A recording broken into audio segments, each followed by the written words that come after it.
Bonjour à tous et bienvenue à Daily Sport, édition du jeudi 27 mai 2021. Dans l'actualité, nous vous conduisons sur la route du Tour avec la 17e édition du Tour cycliste international du Cameroun. Les premières délégations étrangères arrivent ce jeudi à Yaoundé.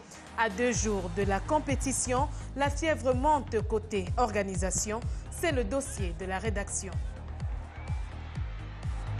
Basketball Africa League, fin de parcours pour FAP. L'équipe camerounaise n'ira pas en demi-finale. Elle est tombée hier devant Zamalek sur le score de 82-53. Moment fort du match à suivre dans cette édition.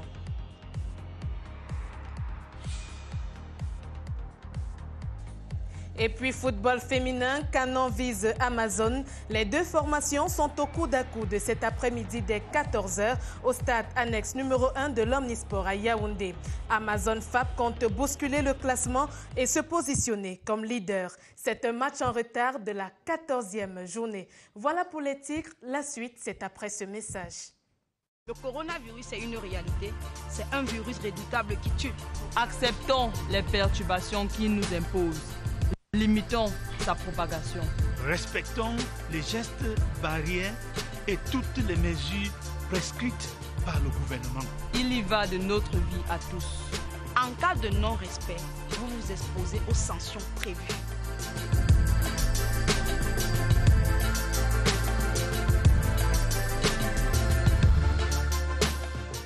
Ceci est un message du gouvernement du Cameroun.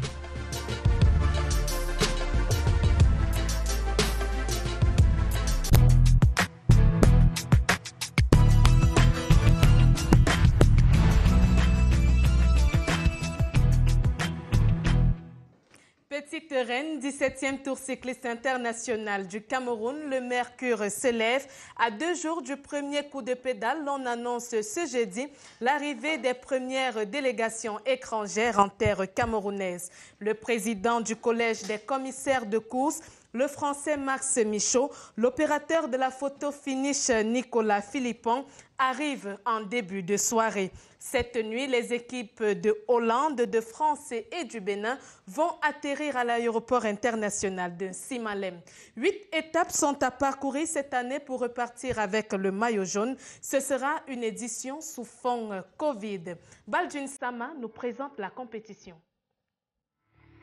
It is going to be an international cycling tour coming after missing out on the 2020 edition of the International Cycling Tour of Cameroon, as the 2021 edition of the race will take place within a particular context characterized by the ongoing health crisis.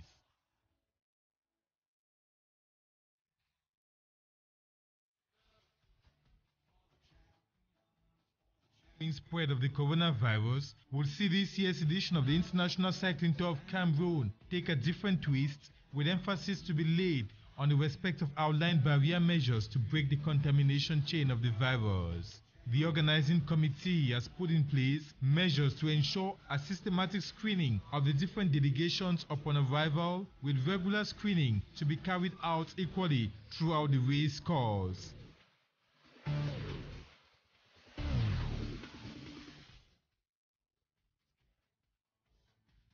In the course of the different preparatory meetings, the Cameroon Cycling Federation, in a bid to make this year's edition of the International Cycling Tour of Cameroon unique, they will be working with 10 teams, with 4 of them European, 4 Africans, among the African teams, 2 Cameroonians. In collaboration with the Ministry of Public Health, all the different itineraries will have health worker stations to check the status of the different cyclists. That is why this year's race will see the first lap being covered from Yaoundé to Ayos with a distance of 133 kilometers to be covered, the second from Tui to Obala and Ombesa, the third from Bagante to Nkongsamba, while the fourth lap will see the cyclists cover 75 kilometers from Loum to Limbe. After a short circuit race in Douala, the 6th lap will run from Douala to Kribi, and after a day of rest, the 7th and 8th laps will be from Boumniebel to Mbalmayo and Ebolova to Yaoundé respectively. One of the aspects about this year's race is a delay it took for a race commissioner to be appointed.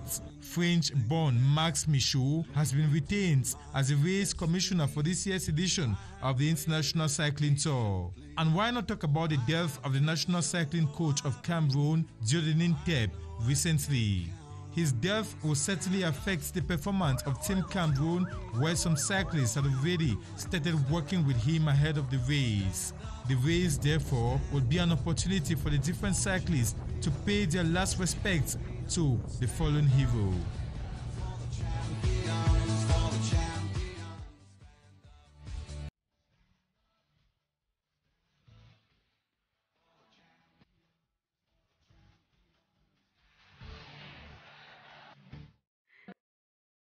Du vélo sont fin prêts pour le Tour cycliste international du Cameroun. Leur défi majeur est de partir avec le maillot jaune 6 ans après la victoire de Clovis Kamzon à Bessolo.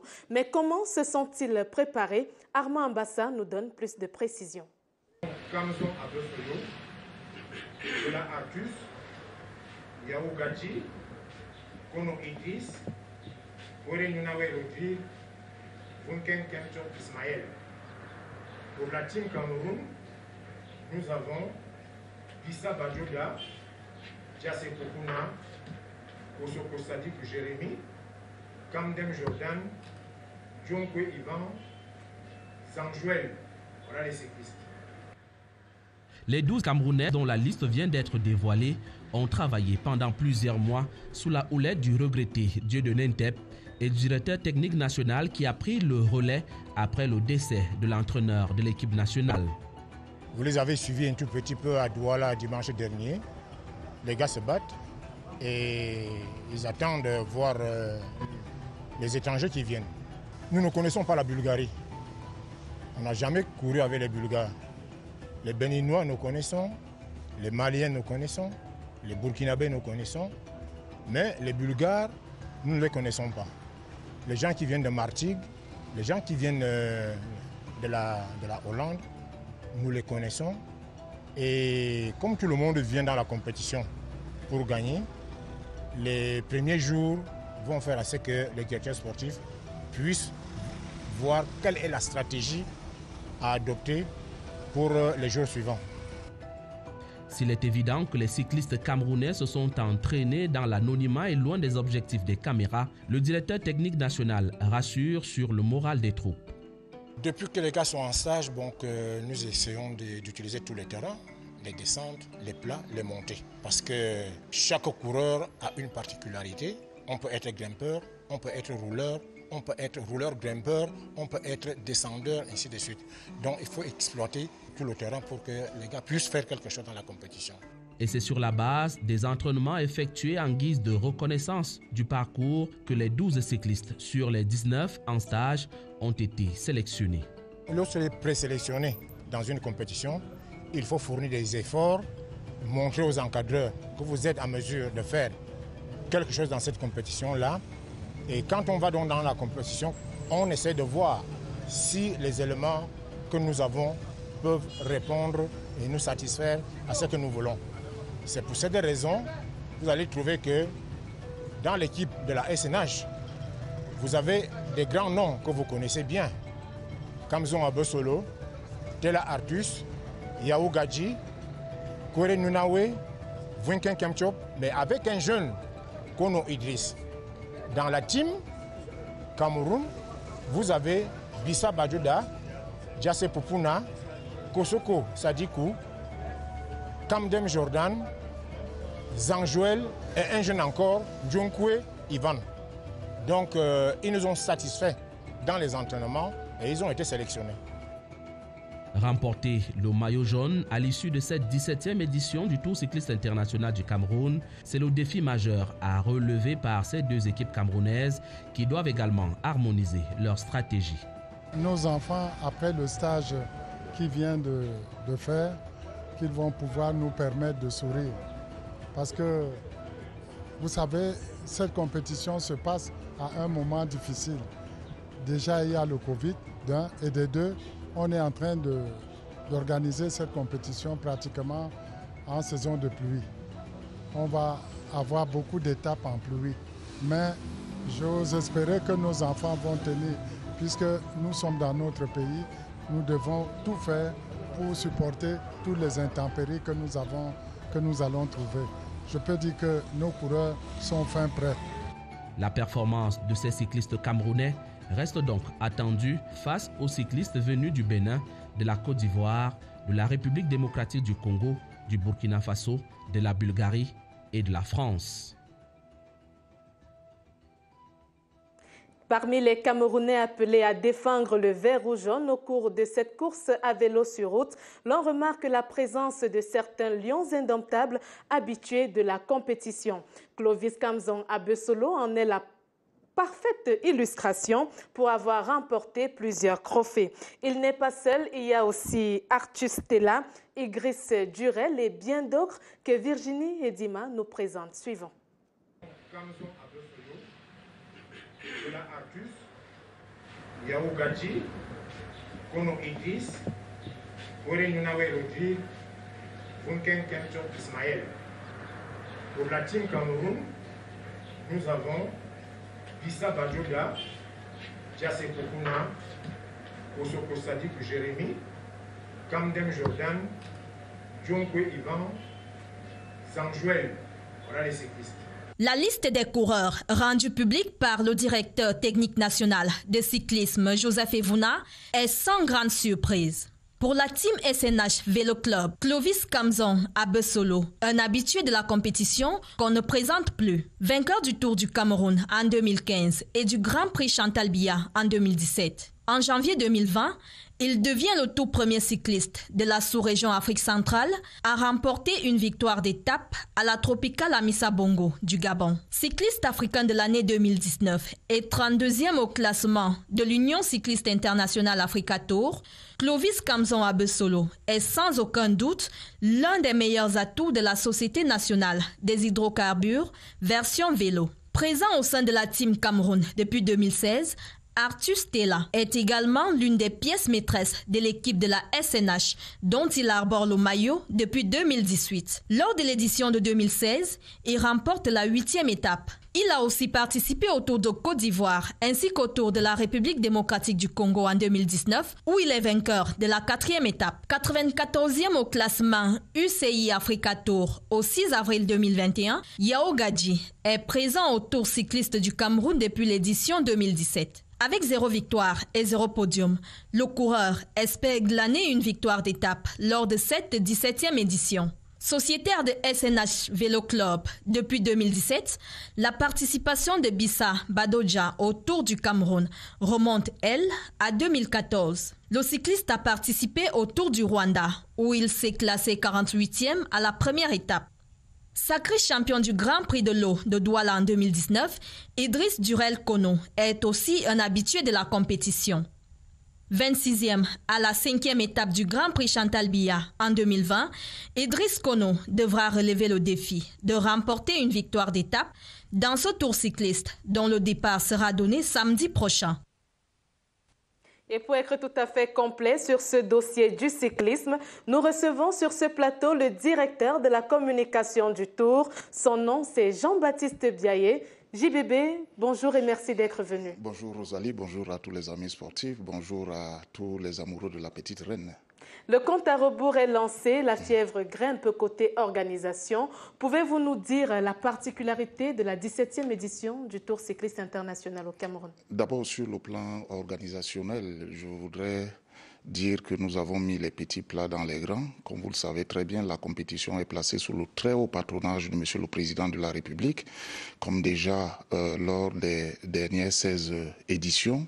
Et donc, de ce point de vue-là, nous marquons un temps d'arrêt qui est important dans un contexte Covid. Comme vous le savez très bien également, la compétition avait été annulée l'année dernière pour des raisons de Covid-19 et cette année, la compétition revient à la faveur de ce que l'Union cycliste internationale et la Confédération africaine de cyclisme additionnée aux autorités sportives nationales et à la plus haute hiérarchie de notre pays ont bien voulu accorder une importance capitale à cette compétition pour ne plus l'annuler. Et donc de ce point de vue, il y a un intérêt à suivre cette compétition qui, je le rappelle, sera retransmise en direct et en intégralité sur les antennes de en entertainment qui nous accompagne. Je profite d'ailleurs de l'occasion pour remercier très sincèrement le directeur général de la CRTV et toute son équipe pour cet intérêt marqué sur les activités de la Fédération camerounaise de cyclisme et sur les compétitions majeures que nous organisons, à savoir le Tour du Cameroun et le Grand Prix Chantal Biya. Je précise à toutes fins utiles que lors de la 20e édition du Grand Prix cycliste international Chantal Biya en 2020, la CRTV nous a accompagnés dans cet exercice. En 2019 déjà, la CRTV nous a également accompagnés. Ça va être une 3e fois que la CRTV va, pour ainsi dire, nous accompagner. Je ne tarirai pas d'éloges à l'endroit de la télévision leader au Cameroun, qui a, pour ainsi dire, et qui continue d'ailleurs d'accompagner les activités de notre fédération. Sur le plan sportif, et avec votre permission, très rapidement, puisque vous avez demandé certainement les innovations, je marque avec vous que la plus grande des innovations sur le parcours, les 8 étapes que nous allons parcourir, c'est la 2e. Elle est historique et inédite. La 2e se court donc le 30. C'est dimanche, le 30 mai, c'est entre Ntui dans le département du Mbam et Kim et Ombessa dans le département du Mbam Inubu. Depuis 1960, ce tronçon-là n'a jamais été couru. Et à la faveur d'une très belle asphalte qui relie désormais la capitale politique au chef-lieu du département du Mbam et Kim. Aujourd'hui, la fédération a cru devoir, j'allais dire, amener le cyclisme de ce côté-là au tréfonds de notre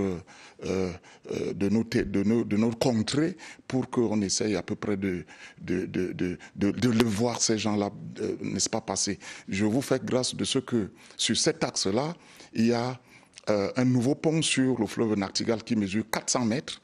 Et ce pont-là a remplacé un bac qui faisait les misères pour arriver de ce point de vue-là. Il y a certainement beaucoup de nos jeunes compatriotes qui nous suivent, mais qui n'ont jamais traversé un fleuve par bac. Je crois que c'est formidable de le voir ainsi et de voir également qu'on peut observer sur le plan touristique les chutes du côté de Nachtigal. Je vous fais grâce au niveau d'Ombessa parce qu'Ombessa, c'est une ville touristique également puisque c'est la ville du Numpe, comme on appelle de manière triviale. Le Numpe, c'est le bon vin de palme et l'ananas. Donc vous allez de ce côté-là, vous allez vous ressourcer très bien. Je vous fais grâce également de petites et belles pulpeuses mbamoises. Voilà. Jean-Baptiste Biaye, merci. On espère qu'on pourra déguster du bon vin de palme, comme vous l'avez dit. Nous n'allons pas passer dessus. Le décès de Joe Denentep, entraîneur national, afflige les coureurs camerounais et même tout le comité d'organisation de la fédération.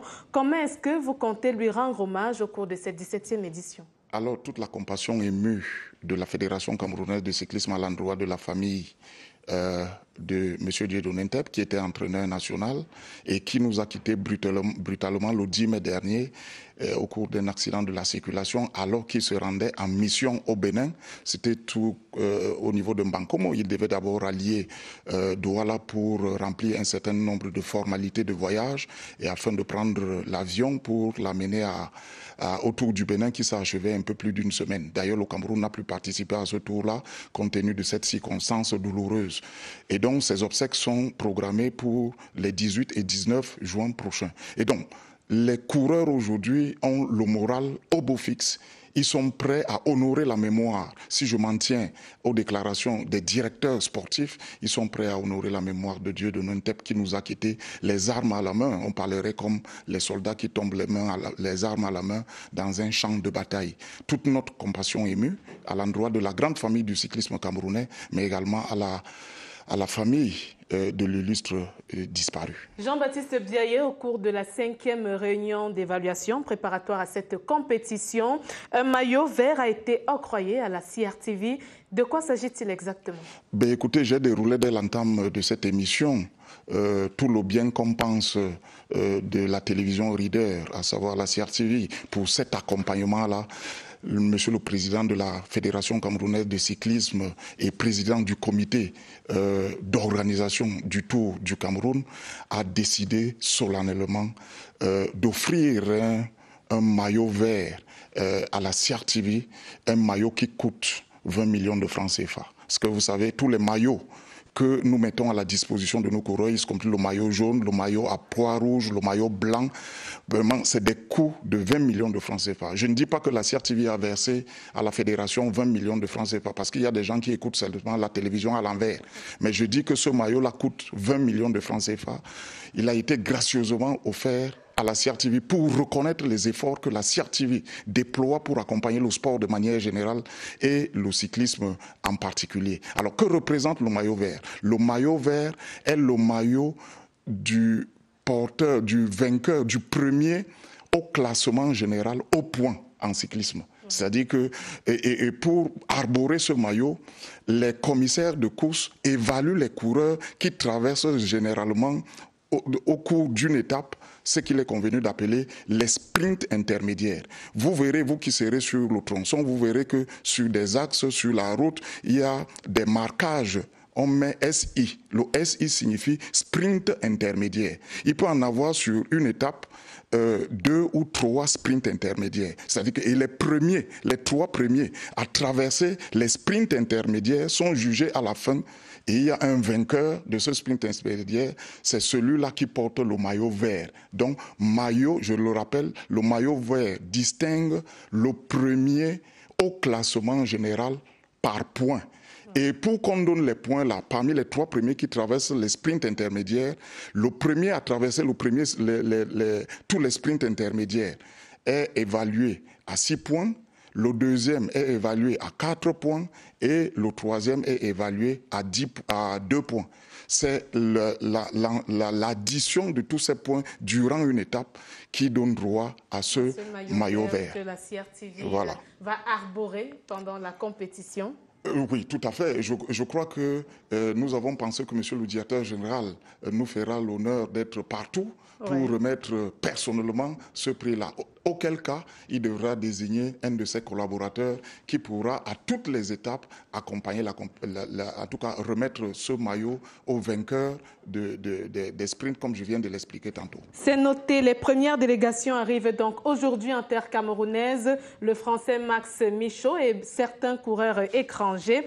Est-ce que tout est fin prêt sur le plan de l'hébergement, la logistique, la restauration pour les accueillir? D'abord, rassurer tout le monde que avant d'entrer dans ce studio, le commissaire international était déjà dans l'avion. Il est parti de Bruxelles à 10 h.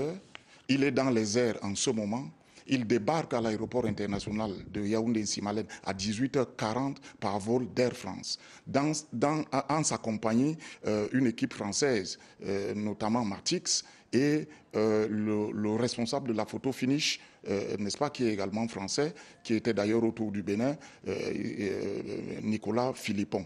Toutes les autres équipes sont au fur et à mesure en train d'arriver. Il y a une qui est en train d'arriver au moment où nous produisons cette émission à l'aéroport international de Yaoundé-Nsimalen. On espère qu'on leur réservera un accueil chaleureux. Le Tour cycliste international du Cameroun, c'est du 29 mai au 6 juin prochain à travers 5 régions du Cameroun. 10 équipes y sont invitées. Jean-Baptiste Biaye, qu'est-ce que vous attendez du public tout au long des différentes étapes? Ben écoutez, le public ne nous a jamais fait défaut et nous continuons à compter sur ce public très chaleureux qui accompagne non seulement la petite reine. Vous savez, le sport de manière générale depuis mars 2020, début du Covid au Cameroun, a eu un sérieux coup.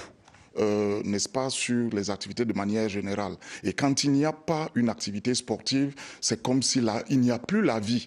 Et le retour en compétition, bientôt on va organiser la Coupe d'Afrique des Nations, on organise déjà le Tour du Cameroun, eh bien il y aura la vie. Les gens ont envie, parce que le cyclisme est une fenêtre de visibilité de notre pays sur le monde.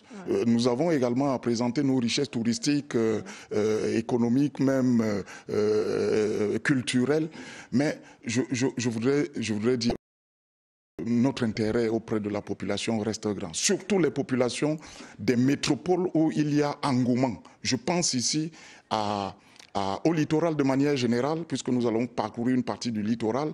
À l'ouest, généralement, nous avons traversé la partie de l'ouest. Il y a des fervents supporters du cyclisme de ce point de vue de côté-là. Mais vous savez, à Douala précisément, où il y aura un critérium. Le critérium, c'est dans la ville. Vous paralysez une ville pendant 2 heures de temps pour le critérium, c'est phénoménal. Et nos amis bensikineurs, j'en appelle à leur sens de responsabilité qui n'a jamais été prise à défaut, puisque vous qui connaissez très bien la ville de Douala, le critérium va se dérouler au quartier Ndokoti. Ndokoti qui est bondé de mototaximens. Près de 5000 mototaximens de ce côté. Il est à noter que toutes ces personnes devront respecter les mesures barrières anti-Covid parce qu'il ne faut pas faciliter la propagation du virus. Jean-Baptiste Biaye, directeur de la communication du Tour, merci. Merci d'avoir répondu favorablement à notre invitation. Ben, écoutez, j'ai souvent coutume de dire que je suis un ouvrier de service à votre service. Eh bien, appelez-moi à tout moment. Je me rendrai utile pour vous donner les informations. On se donne rendez-vous sur la route du Tour. Je vous en prie. La suite est avec les préparatifs de la CAN 2021. La mission d'inspection CAF FIFA est en séjour à Limbé, dans la région du sud-ouest. Ils vont passer au peigne fin comme dans les autres villes, les infrastructures hôtelières et sportives.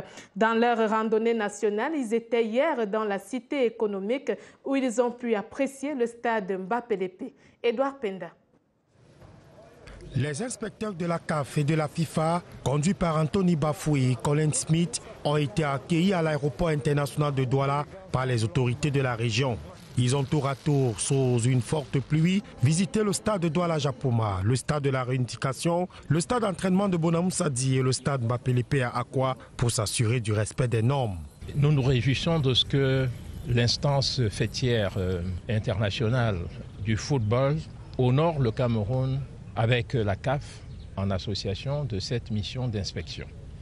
Cela témoigne de l'importance de l'enjeu que représente non seulement pour la CAF, mais également pour la FIFA, la prochaine édition de la CAN que le Cameroun va accueillir. Colin Smith de la FIFA n'a pas caché sa satisfaction après cette mission d'inspection dans la métropole économique. Il y a beaucoup de choses qui sont très bien ici. Il y a de belles infrastructures, un terrain d'entraînement, les beaux stades. On a vu des stades magnifiques ici. Et maintenant, on va partager les idées opérationnelles, comment tous peuvent venir ensemble pour avoir une AFCON mieux.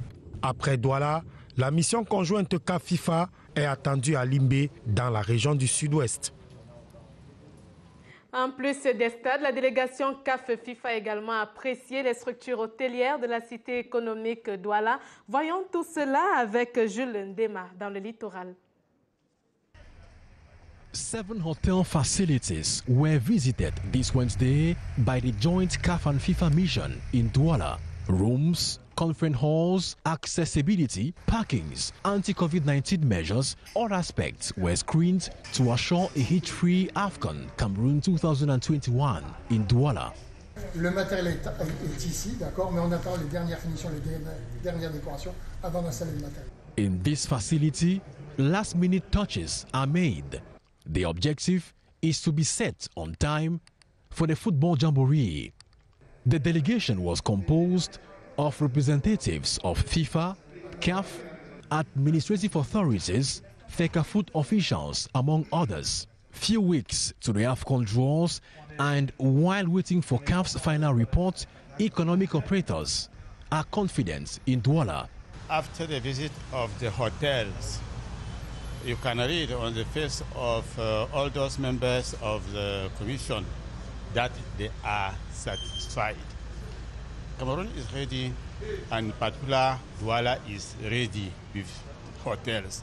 The joint mission was divided into 3 to respectively inspect stadia, hotel facilities, and hospitals in the nation's economic capital. Parlons de la balle orange à présent avec la Basketball Africa League. Fin de parcours pour les forces armées et police. FAP n'ira pas en demi-finale. L'équipe camerounaise est tombée devant Zamalek d'Égypte hier au Rwanda sur le score de 82-53. Ce match était âprement disputé. Voici les moments forts avec Daniel Ekonde. An affair of the experienced and the inexperienced, Zamalek needed just the third quarter to come up strong against the stubborn FAP team to become the first semi-finalists.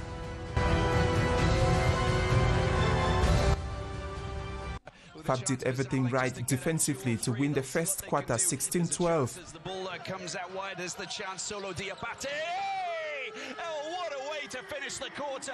They continued in the same spirit in the early second quarter. But Zamalek started closing the gap with big center Chinemelu Olunu paving the way to a 30-28 lead at the end. And that should be the end of the half. Take your two, smile, and then... The Egyptians came up strong in the third quarter, with the BAL's youngest star Mohab Yasser making crucial points. That was a textbook finish, and it was textbook Robbie, not only because of the and one. The 20-year-old will go on to score 14 points. It ended 55-42 for the Egyptians. Quick transitioning, slick cuts, and strong defense propelled Zamalek to an imposing lead in the fourth quarter, scoring over 40 points from Fab's 10 overs. 82-53, it ended for Zamalek, with Hoch scoring 18 points to lead them into the semis. We believe in the defense, man. We believe in the defense. In the first half, they got too many offensive rebounds. So we controlled that in the second half, and that was the key. You know, they are a great team. They attack the boards. They play hard, but we control the second half, the rebounds, and we play better defense. The team go how we go, you know.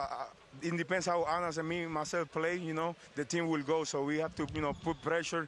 At the beginning of the game, we was a little bit slow, so that's why we show like that. But the second half, you know, we talk in the locker room. We have to pick it up, and then we did a better job.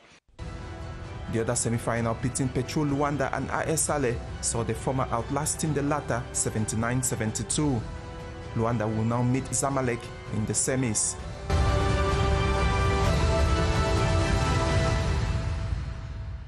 Pour cette première édition, FAP Basketball quitte la compétition avec un bilan pas très satisfaisant. Une seule victoire remportée en 4 matchs, beaucoup d'erreurs en attaque. Voici le sentiment du coach Lazare Adingono après les quarts de finale disputés hier. Réaction sélectionnée ou choisie par Daniel Ekonde. I'd like to congratulate Zamalek on a great win. They did a great job. Second of all, you know, congratulate my team to have worked hard until this point. Unfortunately, you know, we really struggled offensively. We really struggled offensively. We didn't find our rhythm whatsoever. Our execution was not one of the best, and that's on me. You know, maybe I could have done a better job in play calling or in preparing, you know, guys, you know, when the pressure of Zamalek came to us. So that's that. You know, we just, you know, going to learn from this situation, and you know, hopefully, you know, we all learn from you know, all the mistakes we've made during these games. You know, especially because we had everything down packed.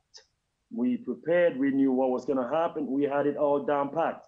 But yet, for some reasons, you know, we did not execute, you know, our game plan to the fullest. We did it in the first part of the game, but in the second part of the game, we really, you know, lost, you know, focus there, and that's when our opponent took, you know, control of the game.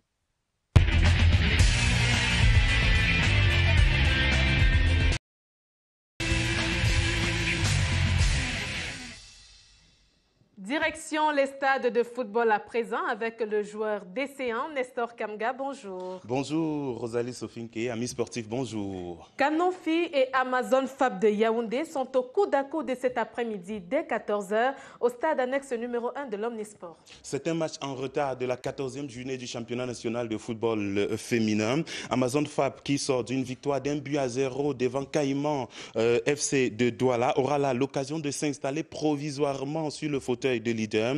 En cas de victoire, les Amazones auront 34 points. Sur la confrontation de ce jeudi, je vous suggère de suivre le coach Ndjomo d'Amazon Fab de Yaoundé. Bon, en fait, disons que comme c'est Canon, parce qu'on a vu que Canon a quand même renforcé son effectif, on va être un peu plus sérieux et puis mettre un peu plus de consignes à certains postes. Il y a des joueuses qui essayent de varier des postes, qui découvrent certains postes. Vous avez vu le milieu couloir là, il a balancé plus de 10 retraits. Donc on verra plus tard ce qu'il faut faire. Il n'y a pas un problème en tant que tel dans l'équipe, hein, parce que les filles n'ont pas de problème. Bon, juste qu'on a perdu Bengono qui est parti déjà. Et vous savez bien que Bengono était en fait un pilier vraiment de l'équipe. Donc c'est un peu ça qui traîne. Et puis il y a Ngabanga qui ne parle pas pour le moment. elle est encore blessée. Et elle va reprendre l'entraînement d'ici peu. On pense qu'on va repartir. Eh bien, de son côté, Canon Phi caresse le rêve d'intégrer le quintet de tête du classement. Le club est 7e avec 15 points. Une victoire lui permettra de se rapprocher des leaders. L'objectif ici reste le maintien. Si l'on se refait aux propos d'Emmanuel Etemé, entraîneur de Canon Football Phi, que je vous propose d'écouter. L'objectif c'est le maintien, mais on s'est quand même dit qu'on peut aller chercher une place dans le top 5. On va continuer à travailler. L'objectif, on va chercher le maintien à tout prix pour la saison prochaine. On va essayer de se remettre encore en question parce que là, on a pensé que sur le plan du jeu, on a apporté un peu de la qualité, de la résistance. On va essayer de mettre un peu plus l'accent sur le compartiment défensif. 15e journée de championnat de football féminin. La programmation est connue, Nestor. 4 matchs sont à l'affiche. 2 de ces matchs se joueront ce week-end, Rosalie, et les 2 autres se joueront mardi prochain. Ce samedi, au stade municipal d'Ebolova dès 14h, FC Ebolova local sera aux prises avec Vision Sport de Bamenda. Dimanche, au stade annexe numéro 1 de l'Omnisport de Yaoundé dès 15h, Canon Phi affrontera Éclair Football Phi de ça. 2 matchs se joueront mardi prochain. D'abord, Awa contre Caïman à 13h et à 15h, Louvre contre S Diamaré.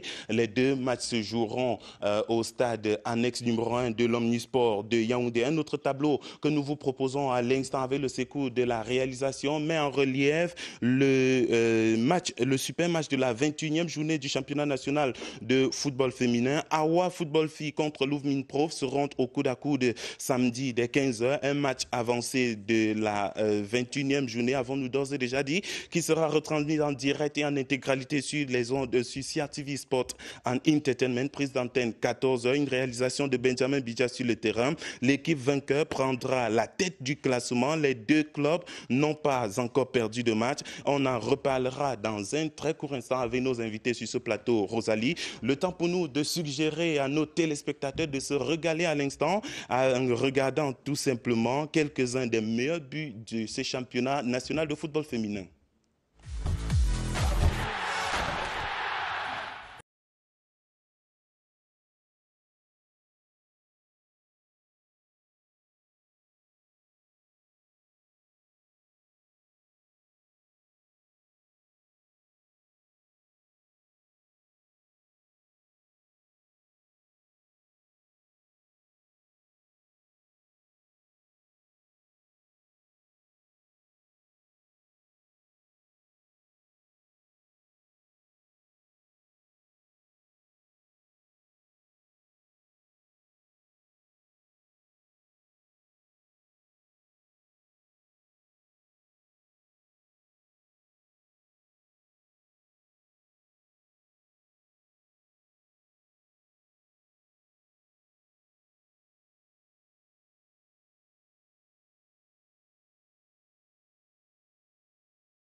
De très belles actions, 2 buts. Place à présent au zapping de la semaine. Ce sont les déclarations fortes des joueurs et des entraîneurs. Tout à fait, Rosalie. Des déclarations parfois inattendues que nous avons captées avant, pendant et après les matchs des championnats professionnels Elite 1, Elite 2 et D1 féminin. Voici le zap de la semaine.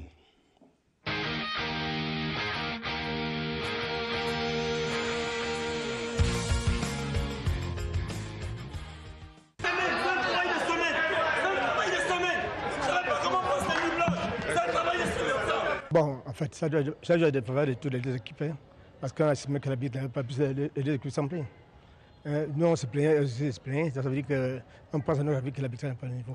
Nous, on a un problème de travail collectif, on est trop dispersés.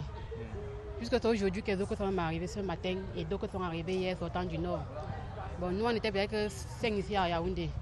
C'est ça qui nous dérange. À chaque fois qu'il y a une trêve, c'est la même chose contre le FAP. À chaque fois qu'il y a une trêve, on est dispersés. On vient à Jouji. My ambition personally is like I want to make it. I want to make it in football so far. Yes, I want to make it. I dream to play football far. I dream to go far. C'était une très belle rencontre. On a joué contre une très belle équipe de FAP de Yaoundé qui était très en place. Mais dommage qu'à la fin, on a plusieurs autres situations. C'est vrai que je n'ai pas l'habitude de parler aux arbitres, mais vraiment, l'arbitrage d'aujourd'hui n'était vraiment pas à la hauteur du match, puisque pratiquement les deux équipes se plaignent. On ne peut pas être en train de jouer, l'arbitre est toute proche de l'action et elle laisse carrément jouer. Et y compris ses assistants ne l'ont pas beaucoup aidé. Donc pour moi, c'est juste déplorable, mais sinon, c'est une victoire méritée de la part de FAP de Yaoundé.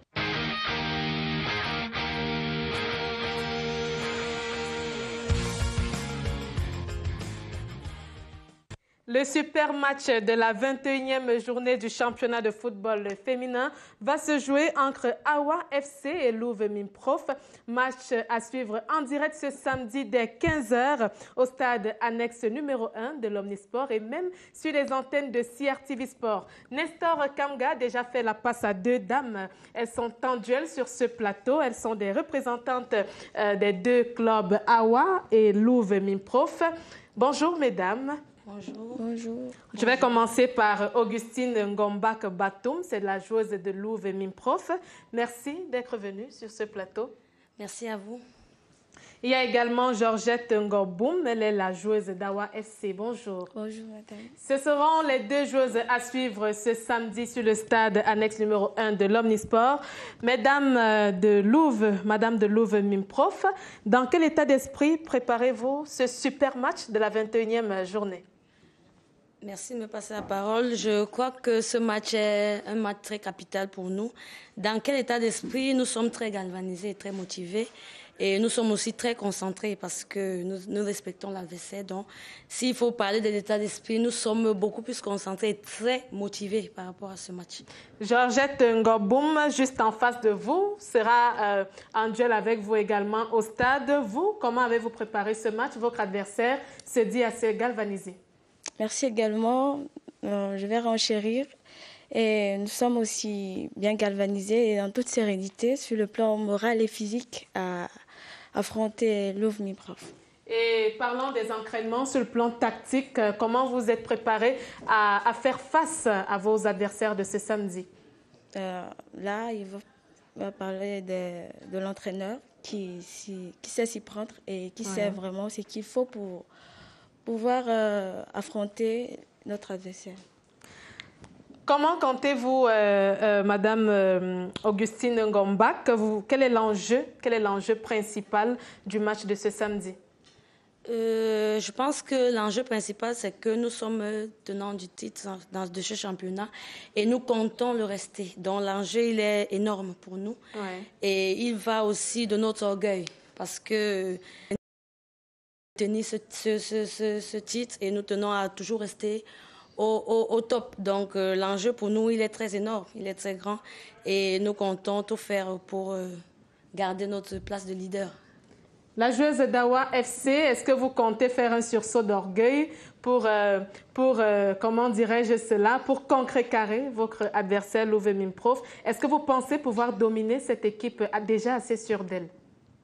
Bien évidemment, il s'agit là d'une compétition et quand on va dans une compétition, c'est pour gagner. Mais on va aller avec un esprit fort pour pouvoir jouer et on va jouer ce qu'on pourra pour pouvoir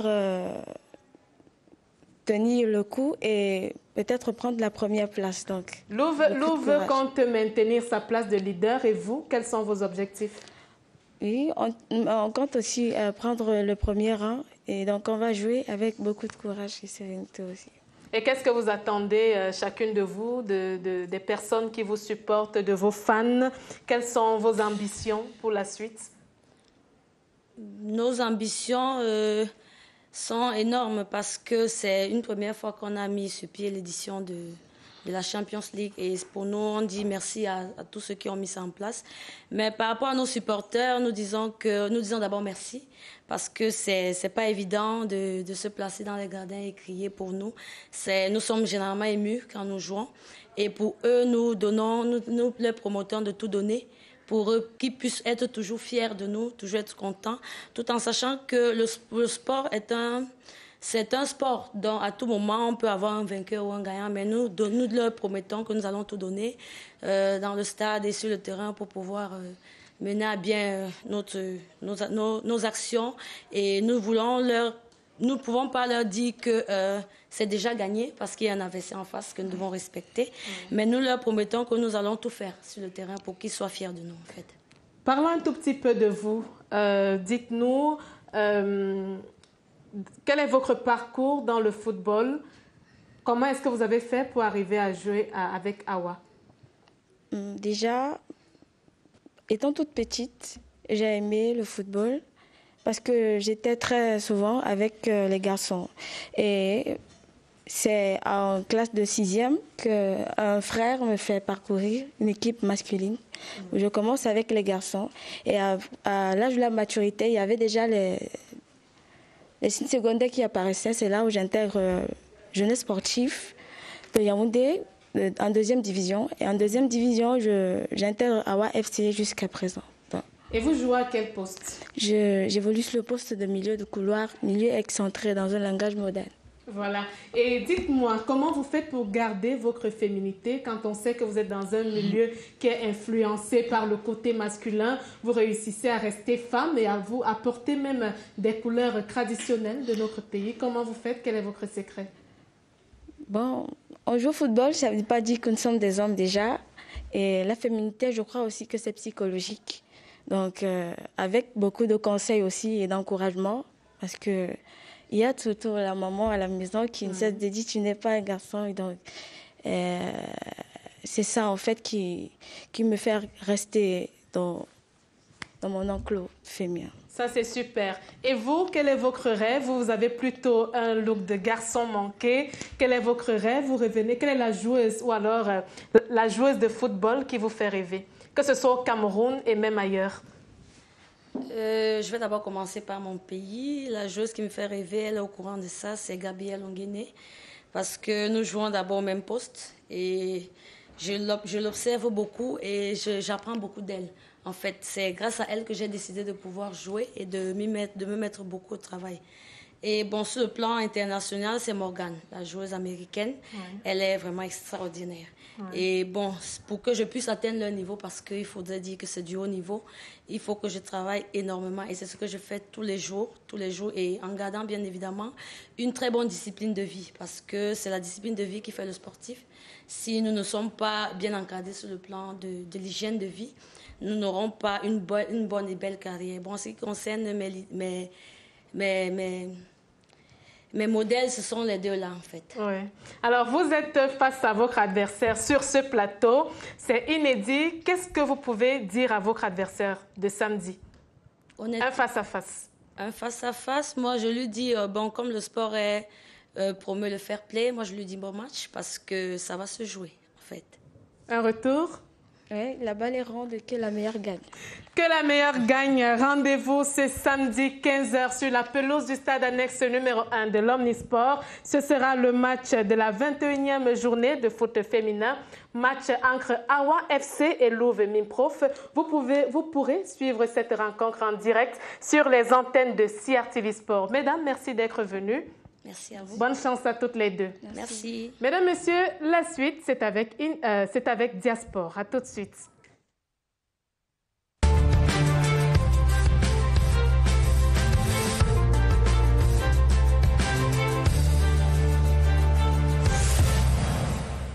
L'actualité à l'étranger, c'est avec Robert Badjek, déjà sur ce plateau. Bonjour Robert. Bonjour Rosalie. On parle de la finale de l'Europa League remportée hier par Villarreal pour la première fois de son histoire devant Manchester United. C'était chaud.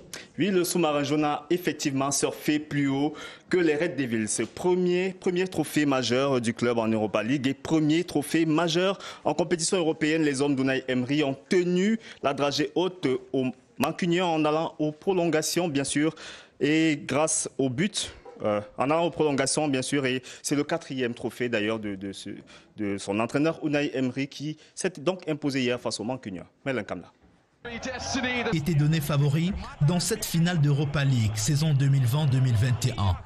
11 réalisations contre 10 lors de la fatidique épreuve des tirs au but.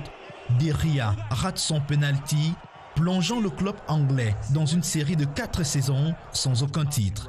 Le sous-marin jaune avait déjà donné le ton en première partie, en ouvrant le score dès la 29e minute.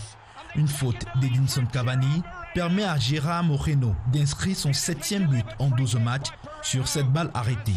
Les assauts offensifs des Diables Rouges seront sans effet jusqu'à la fin de la première manche.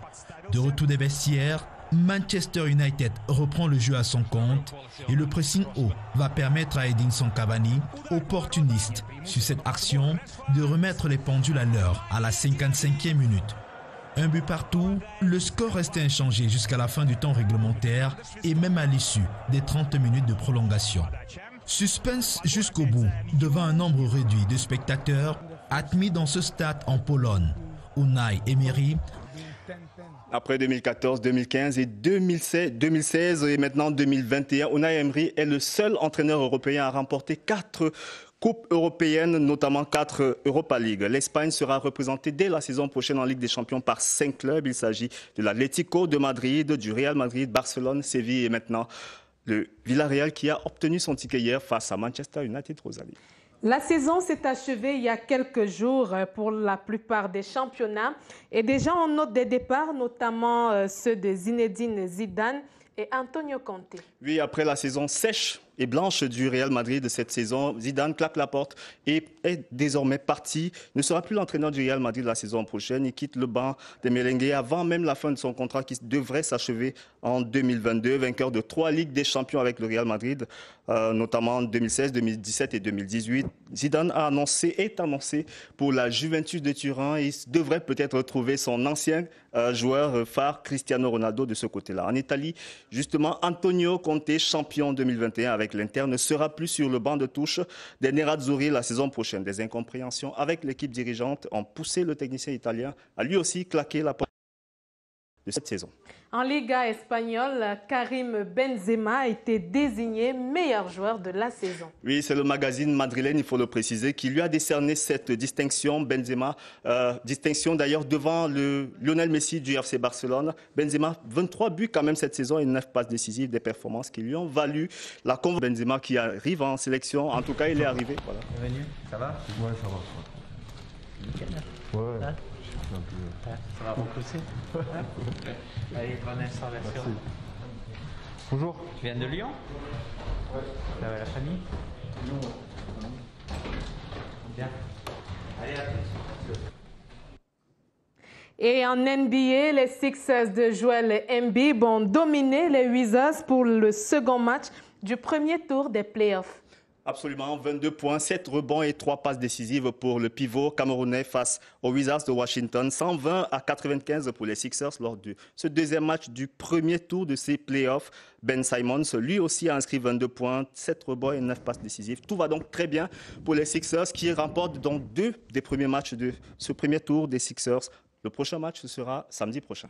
Robert Badiak, sortant par la série entamée il y a quelques jours sur les finales épiques en Ligue des Champions.